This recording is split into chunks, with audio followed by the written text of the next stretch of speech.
Commodity superfast में आप लोगों का स्वागत है और बात कर लेते हैं आज की 5 कमोडिटी मार्केट की सबसे बड़ी खबर से। और शुरुआत करते हैं कच्चे तेल से, जहां जबरदस्त रफ्तार है, जबरदस्त रिकवरी यहां पर दिख रही है। अभी देखिए 2847 के लेवल पर एमसीएक्स क्रूड करीब 4.25% की मजबूती यहां दिख रही है। ब्रेंट अब $40 के पार निकल गया है, यहां पर 3.5% की मजबूती है। WTI क्रूड $38 के ऊपर, यहां भी करीब 3% की तेजी दिख रही है। जिस तरह से इक्विटी मार्केट में रिकवरी लौटी है, इसका फायदा क्रूड ने भी उठाया है और लग रहा है कि इकोनॉमी की स्थिति अब धीरे धीरे ग्लोबल इकोनॉमी में रिकवरी आएगी और उसका फायदा क्रूड मार्केट को भी मिला है। दूसरी खबर सोने को लेकर है, जो सोने में भी अब धीरे धीरे खरीदारी लौट रही है। अब देखिए करीब 54 रुपए ऊपर $51,121 के भाव पर एमसीएक्स ट्रेड कर रहा है। कॉमेक्स पर $1900 के आसपास अब सोना पहुंच गया है, वहां पर भी आधे % के आसपास की तेजी दिख रही है, यानी धीरे धीरे अब सोने में भी खरीदारी लौट रही है।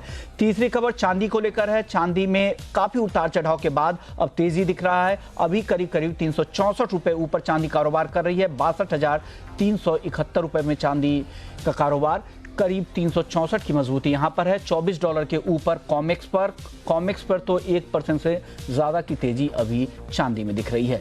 चौथी खबर एग्री मार्केट को लेकर कैस्टर में है, जहां लगातार तेजी का मोमेंटम बना हुआ है। आज 4,650 के आसपास अब कैस्टर का वायदा पहुंच गया है। 2% से ज़्यादा की तेज़ी यहां पर दिख रही है। और 3 महीने की बात करें तो 15% से ज़्यादा का उछाल हम कैस्टर में देख चुके हैं। चीन से कैस्टर इंपोर्ट बड़े लेवल पर होने की उम्मीद जताई जा रही है। नए ऑर्डर्स मिल रहे हैं यहाँ पर घरेलू डोमेस्टिक इंडस्ट्रीज़ की तरफ से, तो उसका फ़ायदा यहाँ पर मिल रहा है कि जब एक्सपोर्ट इनके यहाँ से ज़्यादा होंगे तो कीमतें ज़्यादा बढ़ती दिख रही है। पांचवी खबर है ग्वारसीड और ग्वारगम को लेकर, जहां 2 दिनों की सुस्ती के बाद अब यहां पर खरीदारी लौट आई है। 4,300 के आसपास अब ग्वारसीड का वायदा पहुंच गया है। 6,600 के ऊपर अब ग्वारगम का वायदा पहुंच गया है और 1.5% की तेजी हम ग्वारसीड और ग्वारगम के वायदा में आज देख रहे हैं। जिस तरह से क्रूड में रिकवरी आई है, उससे भी सपोर्ट मिला है, साथ ही हाजिर में भी मांग मजबूत है।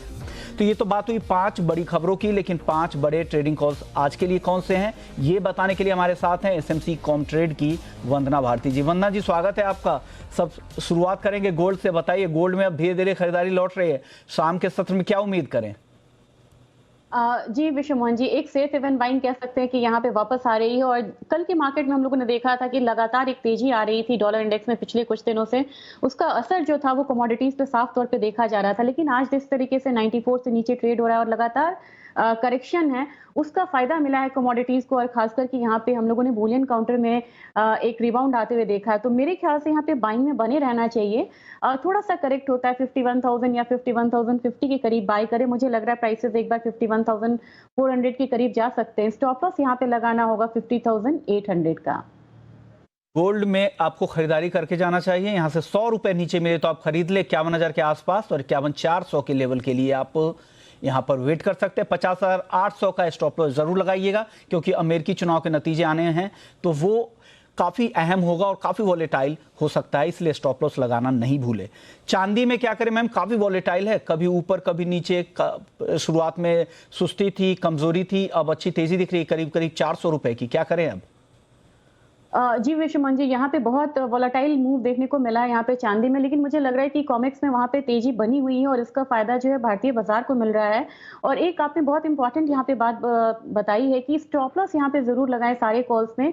कोशिश करें कि इंट्राडे अगर वाइंड अप हो जाए पोजीशन, वो ज्यादा बढ़िया है, क्योंकि अगले इस हफ्ते बाकी का जो हफ्ता है उसमें मार्केट बहुत वोलेटाइल यहाँ पे हो सकती है। चांदी में भी यहाँ पे मैं 62,170 के करीब एक बार मैं या 200 के रेंज में एक बार मैं बाइंग सजेस्ट करूंगी। मुझे लग रहा है कि 62,800 तक इजीली मार्केट जा सकती है। स्टॉप लॉस इसके लिए लगाना होगा 61,850 का। तो गोल्ड और सिल्वर दोनों में ही यहाँ पे बाइंग रिकमेंडेशन रहेगी मेरी तरफ से। गोल्ड और सिल्वर दोनों में ही खरीदारी करके चल सकते हैं। 62,170 पे आपको गोल्ड को सिल्वर को खरीदना है 62,800 के टारगेट के लिए। जो स्टॉप लॉस लगानी है चांदी में वो है 61,850 का। चांदी बहुत ज़्यादा वॉलेटाइल है, अगर आप नहीं ट्रेड करना चाहते हो तो ट्रेड से बचें, क्योंकि अभी काफ़ी इवेंटफुल ये 1-2 दिन रहेंगे और काफ़ी उतार चढ़ाव देखने को मिल सकता है, तो दूर रहें तो ज़्यादा बेहतर है। अगर ट्रेड करना ही है, इस इवेंट में हिस्सा लेना ही है, तो बाई करके जा सकते हैं 62,800 के टारगेट के लिए। बिना स्टॉप लॉस के बिल्कुल ही ट्रेड आज के लिए कम से कम नहीं करें। निकेल में क्या करें मैम आज? विश्वमान जी, डेटा काफ़ी अच्छा आया है अक्टूबर मंथ का अक्रॉस द वर्ल्ड देखें, लेकिन उसका बहुत ज़्यादा फ़ायदा बेस मेटल्स को मिलते हुए नहीं दिख रहा था, क्योंकि सबकी निगाहें जो हैं अभी यूएस के चुनाव पे है और डॉलर इंडेक्स पे है, जो कि लगातार अपसाइड ट्रेड कर रहा था। लेकिन मुझे लग रहा है कि यहाँ पे थोड़ा-सा रिएक्शंस जो है पॉजिटिव डेटा का यहाँ पे आया, और निकल में मुझे लग रहा है कि ग्रेजुअली ये जो मार्केट है, ये जो कमोडिटी है, अगर 1155 के करीब हम खरीदते हैं तो 1170 तक यहाँ पे इज़िली आ सकती है ये कमोडिटी। 1148 का स्टॉप लॉस लगाना होगा, करंट मार्केट प्राइस पे भी बाय करें और 1170 का टारगेट लेके चलें। ओके, यानी जो यूएस और चीन के जो बेहतर इकोनॉमिक डेटा आए थे उसके हिसाब से चलना चाहिए था, लेकिन वो उस तरह की तेजी नहीं आई है, तो यानी तेजी अभी भी बची हुई है। और क्योंकि पूरे बाजार की नजर अमेरिकी चुनाव पर है, इस वजह से वो यहाँ पर डिस्काउंट नहीं कर पाया। तो यहाँ पे आप खरीद कर जा सकते हैं 1170 के टारगेट के लिए। 1148 का स्टॉप लॉस भी लगा ले। कैस्टर काफी दिनों से अच्छी तेजी दिख रही है, चीन से इंपोर्ट ऑर्डर मिलने की उम्मीद है, उस खबर का काफी इंपैक्ट यहां पर दिख चुका है। पिछले 3 महीने में 16% के आसपास की तेजी हम देख चुके हैं। क्या और तेजी बची हुई है मैम? जी विश्वमान जी, 80-90% ये ओके, यानी इनका मानना है कि कैस्टर में भी खरीदारी करके ही चलना चाहिए। मैम, क्या ट्रिगर क्या बता रहे थे इसके पीछे तेजी के? जी, यहाँ पे चाइना जो है ये मेजर ट्रिगर है, क्योंकि चाइना इसका मेजर बायर यहाँ पे है। तो मेरे ख्याल से अभी थोड़ी-सी बाइंग इसमें अभी और रहेगी। 4615 के लेवल पे एक बार बाय करना चाहिए, 4685 का टारगेट रखना होगा। स्टॉप लॉस यहाँ पे लगाना होगा 4590 का। तो मेरे ख्याल से थोड़ी-सी तेज़ी जो है, और ग्रेजुअली ये 5000 की तरफ भी कैस्टर जा सकता है। तो बाय या डिप की जो स्ट्रैटेजी है वो यहाँ पे सही रहेगी। ओके, यानी बाई ऑन डिप्स की स्ट्रेटजी ही बनाएं, क्योंकि ऊपर की तरफ भी जाने की गुंजाइश ज्यादा है कैस्टर में। 4685 इमीडिएट टारगेट, और अगर आप मीडियम टू लॉन्ग टर्म के लिए इंतजार कर सकते हैं तो 5000 के भी लेवल्स कैस्टर में दिख सकते हैं आने वाले दिनों में। सोया तेल आज यहां भी तेजी है, पिछले कई महीनों से पूरे एडिबल ऑयल काउंटर्स में तेजी दिख रही है। क्या ये तेजी और कंटिन्यू होगी मैम? मुझे लग रहा है कि सोयाबीन में भी यहाँ पे तेजी यहाँ पे रहेगी, और जो रीसेंट यहाँ पे फॉल आया था, मार्केट उसका वेट कर रहा था, यहाँ से वैल्यू बाइंग भी आ सकती है। और हमारा जो यूएस का मार्केट है सीबॉट, वो भी यहाँ पे थोड़ा सा फर्म है, यहाँ पे बाइंग करना चाहिए। 4260 के लेवल पे सोयाबीन को बाय करें, 4325 का टारगेट रखें। स्टॉप लॉस यहाँ पे 4230 रुपीज का होगा, 4230 का स्टॉप लॉस होगा। तो जितने भी ट्रेड्स करें वो स्टॉप लॉस के साथ करें, और टारगेट आते ही वहाँ पे सेफली निकलें। ओके, यानी सोयाबीन भी आपको खरीद कर ही चलना है। ये भी एक इंटरनेशनल कमोडिटीज है, तो यहाँ भी उन खबरों का काफी असर होगा, इसलिए बिना स्टॉप लॉस के आज ट्रेड नहीं करें। 4325 का टारगेट है, जो अभी जो 2 घंटे बचे हुए हैं ट्रेड के, इसके लिए आप 4230 का स्टॉप लॉस भी लगा ले, और इस स्टॉप लॉस के साथ ही आप सोयाबीन में ट्रेड करें। चलिए, कॉलर आने भी शुरू हो गए हैं, तो आपको सवाल पूछने का तरीका बता देते। सवाल पूछने का तरीका बेहद ही आसान है। आप हमारे दोनों ही नंबर 02223001634 और दूसरा नंबर है 02223001635। अगले कॉलर भी इस बीच आ गए हैं। महेश है पुणे से। महेश जी, पूछिए, क्या सवाल है? Sir good afternoon. Sandeep ji good afternoon. हाँ, मेरा ये सवाल है कि गोल्ड का जो अभी प्राइस है रिसेंटली वो अभी ग्रो हुआ है, राइट? तो यूएस का इलेक्शन आज तो खत्म होने वाला है, मीन्स आज से रिजल्ट है। सो बाइडन आते या ट्रम्प आते तो इम्पैक्ट क्या पड़ेगा गोल्ड के प्राइस के ऊपर? ये मेरा पहला सवाल है। और सेकेंड सवाल है मेरा जो नेचुरल गैस पे, जो कि बड़ी फॉल दिखाई है फॉर 326 पे अभी 236 पे अभी ये कर रहा है वो। तो नेचुरल गैस पे क्या इम्पैक्ट है, मीन्स किसकी वजह से वो फॉल डाउन हुआ है इतना? ओके, नेचुरल गैस और गोल्ड दोनों पर बता दीजिए। और बाइडेन आए या ट्रंप, किसी भी रिजल्ट्स में क्या होगा, किस तरफ मूव करेगा गोल्ड?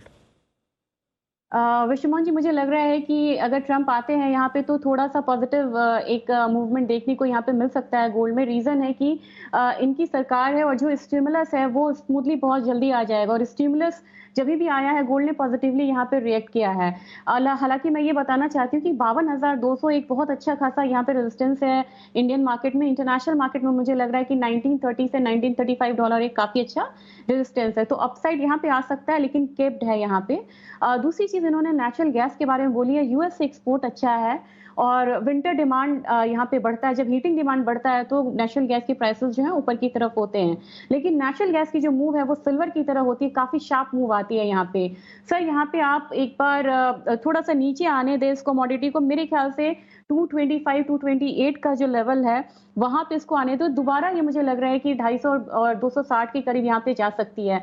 तो लोअर लेवल अगर मिलता है आपको 10 रुपए, 7-8 रुपए, 10 रुपए का फॉल मिलता है, वहां पे फिर से बाइंग क्रिएट करें और 255 से 260 को टारगेट करके चलें। यानी नेचुरल गैस में बाई ऑन डिप्स की स्ट्रेटजी अपनाएं, यहां से 10 रुपए नीचे मिले वहां पर एंट्री करें 250 से 260 के टारगेट के लिए। अगले कॉलर चौथा राम है जोधपुर से, पूछे चौथा राम जी क्या सवाल है? साहब ग्वारगम और क्रूड ऑयल में क्या करना चाहिए आज के लिए? ग्वारगम और क्रूड दोनों पर जाना चाह रहे हैं। क्रूड में तो काफी मूवमेंट आ गई है यहाँ पे, तो मेरे ख्याल से यहाँ पे 20-25 रुपए और बढ़ेगा और फिर एक हम स्टैग्नेशन आते हुए देख सकते हैं। तो क्रूड में यहाँ पे थोड़ी सी यहाँ पे बाय या डिप की स्ट्रैटेजी यहाँ पे हो सकती है, लेकिन मुझे लग रहा है कि आप 28-25 के करीब यहाँ पे 2825 के करीब खरीदें और 2850-60 का टारगेट रखें। स्टॉप लॉस इसके लिए लगाना होगा 2810 रुपए का। दूसरी कमोडिटी यहाँ पे आपने ग्वारगम पूछा है। ग्वारगम यहाँ पे कल के मार्केट में पूरा करेक्शन आ रहा था एग्री काउंटर में भी, और यहाँ पे आज क्रूड ऊपर है, इसका भी इम्पैक्ट आ रहा है ग्वारगम पे।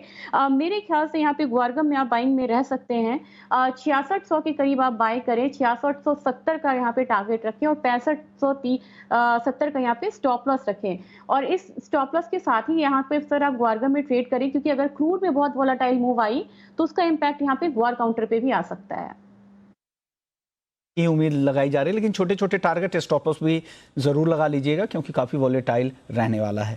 आदित्य हैं मुंबई से, पूछे आदित्य क्या सवाल है आपका? सर मोहन सर, मैं आपसे बात करना चाहूंगा 2 मिनट। हाँ बोलिए सर। सर आप जिसको भी लेके आते हो ना न्यूज पे या किसको भी कॉल देने या कोच से मतलब करने के लिए ना, तो प्लीज आप उनको लेके आया करो जो काबिल होते हैं। आप किसको भी मत लेके आया सर, क्योंकि सर हम आपका चैनल देखते हैं और आपके भरोसे काम करते हैं। जी, लेकिन ट्रेडिंग के लिए मैं भी आपको एक एडवाइस देना चाहूंगा कि ट्रेडिंग के लिए कभी भी आपको खुद भी मेहनत करनी पड़ती है। आप चाहेंगे कि हम जानकारों को सुनकर ही ट्रेड करें, ये कभी भी आप इस तरह से ट्रेड कभी नहीं कर पाएंगे, क्योंकि ट्रेड बहुत ही टीडियस और काफी मेहनत वाला काम है। और खुद भी एक्सरसाइज करें, कोई भी जानकार आते हैं उनके कॉल को आंख बंद करके फॉलो नहीं करें, कभी वर्चुअल ट्रेड करें, देखें कि कितना सक्सेस रेट है।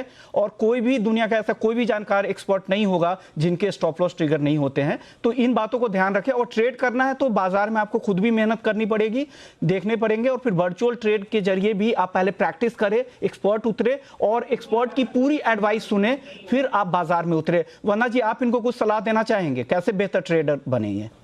जी विश्वमन जी, ये बहुत जेन्युइन यहाँ पे इन्होंने क्वेश्चन करा है, और क्योंकि मनी लगा होता है आपका तो आपको चिंता भी उतनी ही होनी चाहिए। और सबसे बड़ी बात है सर, जब आप किसी की भी सलाह को सुनते हैं उसको थोड़ा सा जांचे परखें। और दूसरी चीज ये है कि बाजार में, हमारे बाजार में हम लोगों ने भी इस चीज को किया है, जब क्लाइंट को लॉस होता है तो हम उसके पीछे का रीजन जानना चाहते हैं। सबसे बड़ी रीजन है कि एक तो आप आंख बंद करके फॉलो कर रहे हैं, जो ट्रिगर्स आ रहे हैं वो ट्रिगर्स को आप फॉलो नहीं कर रहे हैं। दूसरी चीज ये है कि हम स्टॉप लॉस नहीं लगाते हैं। प्रॉफिट तो हम मिनिमम प्रॉफिट लेके निकल जाते हैं, जैसे कि हमने टारगेट दिया उससे पहले आप निकल रहे हैं, लेकिन स्टॉप लॉस में हमने जो स्टॉप लॉस किया उसके बाद भी आप वेट करते हैं। तो वो स्टॉप लॉस को फॉलो ना करना एक बहुत बड़ा नुकसान देने का कारण होता है। और जो डिसिप्लिन होता है वो ट्रेडिंग के लिए बहुत इंपॉर्टेंट होता है। और जब भी हम ट्रेड देते हैं तो वो हमारा या तो वर्चुअल ट्रेड होता है या एक्चुअल ट्रेड हमारा हो रहा होता है यहाँ पे। तो जो भी कॉल देने की कोशिश की जाती है वो प्योर रिसर्च बेस्ड होता है। और सबसे बड़ी बात है, एक सलाह सर आपको रहेगी यहाँ पे, जब भी आप टेक्निकल कॉल दे रहे हैं पे काम कर रहे हैं या फंडामेंटल्स काम कर रहे हैं, जो इकोनॉमिक रिलीजेस होते हैं वो जो थ्रू आउट डे जो आते रहते हैं उसको हमेशा आप ट्रैक करिए, और उसके रिजल्ट्स के अकॉर्डिंग मार्केट जो है वो मूव करती है। और कभी उसके जो आउटकम्स होते हैं अगर एक्सपेक्टेशन से अलग होते हैं, वहां पे आपकी कॉल जो है वो कह सकते हैं कि कॉन्ट्रा मूव जो है वो आ सकती है। वहां पे इमीडिएट आप निकलिए, स्टॉप लॉस का वेट भी मत करिए। वहां पे लग रहा है कि कोई नेगेटिव न्यूज आ गई है तो आप वहां से निकल सकते हैं सेफली। जी, यानी इन सब बातों का आपको ट्रेड के लिए ध्यान रखना पड़ेगा और खुद भी मेहनत करनी पड़ेगी, आपको खुद रिसर्च करने पड़ेंगे। और सिर्फ फॉलो करके आप सिर्फ टारगेट सुन के और वहां पे एंट्री कर गए और टारगेट का वेट कर लिया, आप पूरी बातें सुने और उसके बाद खुद मेहनत करें, पहले चेक कर ले अच्छे से, उसे पालन करें और पूरे डिसिप्लिन के साथ ही ट्रेड शुरू करें। चलिए अब शो को यहीं समेटते हैं। शुक्रिया वंदना जी इन तमाम ट्रेडर्स के सवालों के जवाब देने के लिए।